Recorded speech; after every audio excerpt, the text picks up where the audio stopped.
हाँ बच्चों, अगर हम बात करें आज तो आज हम लोग CMA intermediate company accounts and audit के पेपर के डिस्कशन के बारे में बात करेंगे।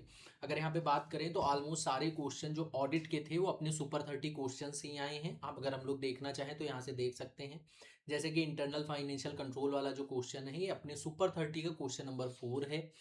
अगर मैं बात करूँ सेक्रेटरियल ऑडिट, ये सुपर 30 का क्वेश्चन नंबर 16 है। अगर मैं बात करूँ नफरा का तो ये क्वेश्चन नंबर 21 है सुपर 30 का। और अगर मैं बात करूँ जो है म्यूनसिपैलिटी पंचायत वाला अगर तो ये 26 है। और अगर हम बात करें रिमूवल ऑफ ऑडिटर तो क्वेश्चन नंबर 13 है। अगर आपको देखना है तो मैं एक एक करके दिखा सकता हूँ। 16, 21, 16 में देखेंगे, देखिए आपको सेक्रेटरियल ऑडिट आपको दिख जाएगा। 21 में आप अगर देखेंगे नफरा आपको दिख जाएगा। उसके बाद कौन सा था, local bodies, question number 26 audit of local bodies, ये भी आपको देखने को मिल जाएगा। उसके बाद क्वेश्चन नंबर 13 और जो था removal of auditor, question number 13 removal of auditor, ये भी आपका देखा गया है। तो ऑलमोस्ट सारे क्वेश्चंस हमारे यहाँ पे देखे गए हैं, अपनी जो सुपर 30 क्वेश्चन है वहां से ही आए हैं।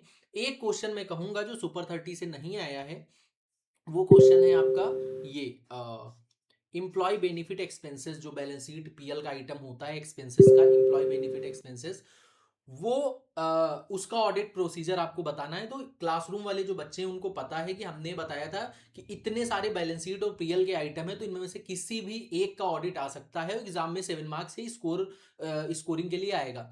इसका हमने तरीका बताया था आप लोगों को।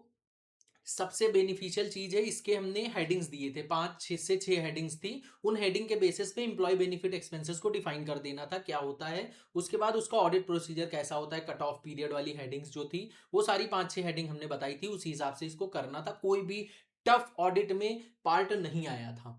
तो ये पूरा पेपर हम ये कहेंगे कि आपका सुपर 30 से कवर्ड था। जो लोग सुपर 30 करके गए थे वो आज एक अच्छी पोजीशन में होंगे पास होने वाली स्थिति में। अब हम बात करते हैं इसके एमसीक्यू की। बहुत ज़्यादा बड़ा वीडियो नहीं बनाएंगे क्योंकि अभी आपके 2 पेपर बाकी हैं। तो यहाँ पे आपको केवल ये देखने की ज़रूरत है हम एमसीक्यू सही करके आए हैं कि नहीं आए।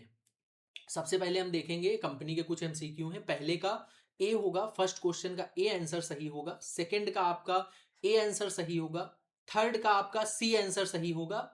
और फोर्थ का आपका बी सही आंसर होगा। फिफ्थ का आपका बी सही आंसर होगा। सिक्स का आपका सी सही आंसर होगा। सेवेंथ का आपका डी सही आंसर होगा। एट्थ का आपका सी सही आंसर होगा।